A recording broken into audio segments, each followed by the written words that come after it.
ছোটবেলায় যখন খাবার খেতাম না বা কোনো দুষ্টুমি করতাম, তখন মা আমাদের ভয় দেখাতো, তাড়াতাড়ি খেয়ে নে, ওই যে জুজু এসে যাবে কিন্তু।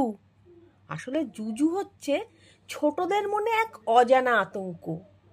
জুজুর ভয় দেখিয়ে বাচ্চাদের খাওয়ানো, ঘুম পাড়ানো ইত্যাদি নানা অসম্ভব কাজ বাবা মারা করে এসেছেন। এই জুজুর ভয় প্রজন্মের পর প্রজন্ম বাচ্চাদের দেখিয়ে আসা হচ্ছে। কিন্তু এই জুজু আসলে কে?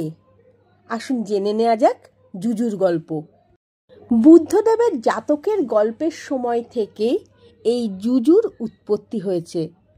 বিশ্বন্তর জাতকের গল্পে এক বুড়ো রাগী ব্রাহ্মণের উল্লেখ আছে, যার নাম যুজক। সেই যুজকই হলো আজকের জুজু। রাজা বিশ্বন্তর মহাদানী ছিলেন। তার কাছে কেউ কোনোদিন কিছু চেয়ে আশাহত হয়নি।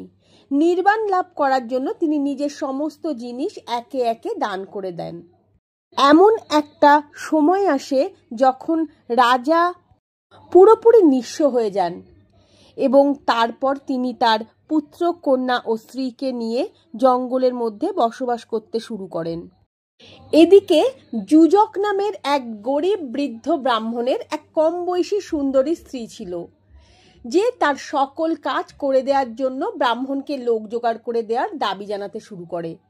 যুজক বিশ্বন্তরের দান করার কথা জানতে পারেন এবং একদিন সেই রাজার কাছে গিয়ে তিনি উপস্থিত হন। রাজার কাছে গিয়ে যুজক তার শিশু পুত্র কন্যাকে ঘরের কাজ করার জন্য চান। তখন দানবীর রাজা উদার চিত্রে তার শিশু পুত্র কন্যাকে যুজককে দান করেন। কিন্তু রাজকুমার রাজকুমারী যুজকের নিষ্ঠুর কণ্ঠস্বর শুনতে পায়। তখন তারা ভয়ে কুঠিরের পেছনে গিয়ে লুকোয়, আর তারপর বনের নিবিড় গুল্মের মধ্যে গিয়ে লুকিয়ে পড়ে। এর পরেও তাদের ভয় যায় না। তারা ভাবতে থাকে, এই বুঝি যুজক এসে তাদের ধরল।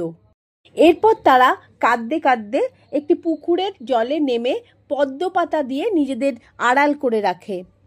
রাজা তখন পুত্র ও তার কন্যাকে পুকুর থেকে খুঁজে নিয়ে আসেন এবং তাদের বুঝিয়ে সুচিয়ে যুজকের হাতে অর্পণ করেন। বলা বাহুল্য, পথের মধ্যেও ব্রাহ্মণ এই বাচ্চা দুটোর ওপর অত্যাচার করে।